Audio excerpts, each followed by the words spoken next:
Hello, नमस्कार, आदाब, सत श्री अकाल और अस्सलाम वालेकुम। मैं हूं मोहम्मद अहमद काज़मी, लेकर आया हूं आपका पसंदीदा कार्यक्रम नज़र दुनिया पर। अमेरिका के लिए मिडिल ईस्ट में, ख़ास तौर से सऊदी अरब के नॉर्थ में, इराक़ और सीरिया में मुश्किलात लगातार बढ़ रही हैं। एक बार फिर इराक़ और सीरिया में अमेरिकी फ़ौजी अड्डों पर हमले हुए हैं। इन मुल्कों की सरकारों और आवाम के ज़रिए अमेरिका को साफ कहा जा चुका है कि वे उससे नफरत करते हैं और अमेरिका को अपने फ़ौजियों को जल्द वापस बुला लेना चाहिए, नहीं तो उनके लिए हर दिन ख़तरा बढ़ रहा है। इसी साल जनवरी के शुरू में इराक़ और सीरिया में अमेरिकी फ़ौजियों के ख़िलाफ़ कई बड़े हमले हुए थे। छोटे बड़े हमले तकरीबन हर दिन हो रहे हैं। जनवरी 2020 में ईरान के कुद्स फोर्स के कमांडर कासिम सुलेमानी और इराक़ की हश्द अल-शाबी के डिप्टी कमांडर अबू मेहदी अल-मुहंदिस के अमेरिका के ज़रिए बगदाद एयरपोर्ट के नज़दीक ड्रोन हमले में कत्ल किए जाने के बाद इराक़ की पार्लियामेंट ने सभी गैर मुल्की फ़ौजों को बाहर निकलने के लिए रेजोल्यूशन पास किया था। सीरिया भी बार बार कह चुका है कि अमेरिका और तुर्की की फ़ौजें उसके हदूद में काबिज़ फ़ौजें हैं, उन्हें बाहर निकल जाना चाहिए। दिलचस्प बात यह है कि अमेरिका इराक़ और सीरिया में टेररिज्म के ख़िलाफ़ जंग लड़ने की बात करता है, जबकि वो कई बार टेररिस्ट की मदद करता हुआ पाया गया है। आज हम आपको ये भी बताएंगे कि इराक़ और सीरिया में अमेरिका के ख़िलाफ़ किस तरह के हमले हुए हैं और वहाँ के क्या हालात हैं। आखिर तक ज़रूर देखें। आपसे गुजारिश है कि अगर आपने अभी तक media star world YouTube channel subscribe नहीं किया है तो सब्सक्राइब कर लें और घंटी दबाना ना भूलें ताकि हमारी हर नई वीडियो का नोटिफिकेशन आप तक पहुंच सके। आज की बड़ी खबर है कि इराक़ और सीरिया में अमेरिका के फ़ौजी ठिकानों पर ड्रोन और रॉकेट से हमले किए गए हैं, जिसमें 4 फ़ौजी ज़ख्मी होने की खबर है। इराक़ के वेस्टर्न सूबे अंबार में ऐन अल-असद छावनी पर ड्रोन से हमला किया गया है, जिसमें अमेरिकी फ़ौजी ट्रेनिंग और सलाहकार मिशन पर मौजूद हैं। इराक़ के अल सुमरिया टेलीविज़न चैनल को नाम ना बताने की शर्त पर बोलते हुए एक सिक्योरिटी सोर्स ने बताया है कि आज फ्राइडे को 2 लड़ाकू ड्रोन जहाज़ों ने राजधानी बगदाद से तकरीबन 160 किलोमीटर वेस्ट में मौजूद ऐन अल-असद एयरबेस के अंदर निशाना बनाया है। इस हमले में नुकसान या मरने या ज़ख्मी होने की फ़ौरन कोई रिपोर्ट नहीं मिल सकी है।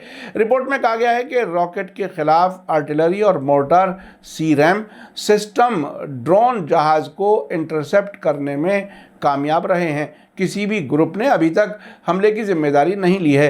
पिछले कुछ महीनों में अमेरिकी फ़ौजों को निशाना बनाकर होने वाले हमलों में इजाफा हुआ है। इससे पहले कल थर्सडे को सीरिया के पूर्वी सूबे देर एज़-ज़ोर में अमेरिकी फ़ौजियों की एक छावनी पर रॉकेट से हमला किया गया, जिसमें 4 अमेरिकी फ़ौजी ज़ख्मी हुए हैं। रिपोर्ट के मुताबिक रॉकेटों ने ग्रीन विलेज बेस पर अमेरिकी सपोर्ट वाले कुर्दों के terrorist group Syrian democratic forces SDF के कंट्रोल में 2 इमारतों को निशाना बनाया है। अमेरिकी सेंट्रल कमांड सेंटकॉम ने एक बयान में कहा है कि इस वक्त 4 अमेरिकी सर्विस मेंबर्स यानी फ़ौजियों का मामूली चोटों और तकलीफ़देह दिमागी चोटों के लिए टेस्ट किए जा रहे हैं। आपको याद दिला दूं कि 28 जनवरी को भी बगदाद इंटरनेशनल हवाई अड्डे पर मौजूद अमेरिकी फ़ौजी छावनी पर भी हमला किया गया था। उस वक्त इराक़ी पॉपुलर मोबिलाइजेशन यूनिट PMU यानी हश्द अल-शाबी से जुड़े एक टेलीग्राम न्यूज़ चैनल साबरीन न्यूज़ ने बताया था कि कम से कम 6 रॉकेट्स ने विक्ट्री बेस पर हमला किया है। इराक़ी राजधानी बगदाद के नॉर्थ में अमेरिकी फ़ौजी छावनी और जंगी जहाज़ों के एक एयरबेस को भी 15 जनवरी को ड्रोन के ज़रिए निशाना बनाया गया था। इराक़ की साबरीन न्यूज़ के मुताबिक पहचान नहीं बताने की शर्त पर एक सोर्स ने बताया है कि क्वाडकॉप्टर और फिक्स्ड विंग ड्रोन ने बगदाद से 64 किलोमीटर नॉर्थ में मौजूद फ़ौजी छावनी के अंदर अमेरिकी हथियार बनाने वाली लॉकहीड मार्टिन कॉरपोरेशन के एक ऑफिस को निशाना बनाया है। अमेरिकी फ़ौजी बेस पर फ़ौरन सायरन बजाया गया और हमले के मकाम से गोलियों की आवाज़ सुनी गई। ड्रोन हमले से निशाना बनाए गए इलाके से ऊपर उठने वाले धुएं के घने बादल देखे गए। आपको बता दूं कि जनवरी 2020 में बगदाद एयरपोर्ट के नज़दीक ईरान के कुद्स फोर्स के कमांडर जनरल कासिम सुलेमानी और इराक़ के हश्द अल-शाबी के डिप्टी कमांडर अबू मेहदी अल-मुहंदिस को अमेरिकी ड्रोन हमले से किए गए कत्ल के बाद इस पूरे इलाके में अमेरिका के खिलाफ नफरत बहुत तेज़ी से बढ़ी है। इस वाक़े के 5 दिन बाद ही ईरान ने इराक़ में ऐनुल असद छावनी और अरबिल में मौजूद अमरीकी फ़ौजी ठिकाने पर रॉकेटों से हमले किए थे। इराक़ और सीरिया में टेररिस्ट ग्रुप दाइश और दूसरे ऐसे ही ग्रुप्स को नाकाम करने में ईरान के जनरल कासिम सुलेमानी का बड़ा रोल समझा जाता है। इसीलिए इस पूरे इलाके में उन्हें गैर मामूली इज्जत के साथ याद किया जाता है। ईरान ने इराक़ में अमरीकी छावनियों पर रॉकेट हमलों के बाद कहा था कि मिसाइल हमला सख्त बदला लेने का सिर्फ पहला थप्पड़ था और ये तब तक आराम नहीं करेगा जब तक कि अमरीकी फ़ौज मिडिल ईस्ट से बेइज्जत होकर नहीं निकल जाती। जनवरी 2020 के बाद से इराक़ी रेजिस्टेंस फोर्सेस ने अमरीकी फ़ौज पर मुल्क छोड़ने के लिए दबाव बढ़ाया है। कई मौक़ों पर अमरीकी ठिकानों और फ़ौजों को निशाना बनाया गया है और कई मौक़ों पर अमरीकियों को बस हमें अकेला छोड़ दो कहने के लिए मजबूर किया है। पिछले साल इराक़ और अमेरिका के बीच साल के आखिर तक इराक़ में सभी अमरीकी लड़ाकू फ़ौजियों की मौजूदगी को ख़त्म करने के लिए एक समझौता हुआ था।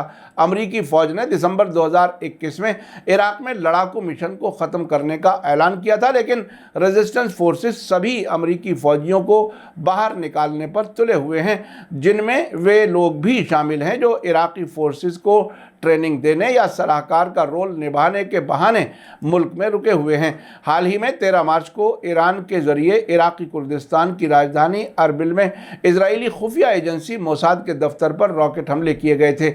इसके बाद दयाला सूबे में इराक़ी मुस्लिम उलमा एसोसिएशन के सरबराह जब्बार अल मामूरी ने अल मालूमा न्यूज़ वेबसाइट से बात करते हुए कहा था कि अरबिल के अलावा 5 दूसरे इराक़ी सूबों में भी मोसाद के ठिकाने हैं। जब्बार अल मामूरी का कहना है कि मोसाद की सरगर्मियों का ख़ास मकसद इराक़ी लोगों में इख्तलाफ की आग भड़काना, फ़िरका वाराना दंगे कराना, नफ़रत के बीज बोना, कत्ल करना, लोगों को गुमराह करना और नौजवान पीढ़ी को नशे का आदी बनाना है। आपको याद दिला दूं कि 13 मार्च को इराक़ के कुर्दिस्तान इलाके में ईरान ने इजराइल के खुफिया अड्डे पर मिसाइलों से ये कहते हुए हमले किए थे कि हाल ही में 2 ईरानी फ़ौजी सलाहकारों को इजराइल के ज़रिए सीरिया में कत्ल किए जाने का ये जवाब दिया गया है। कुछ रिपोर्ट्स में कहा गया था कि इससे पहले अरबिल में मौजूद मोसाद के अड्डे से ईरान के अंदर हाल ही में कुछ कार्रवाइयाँ की गई थीं।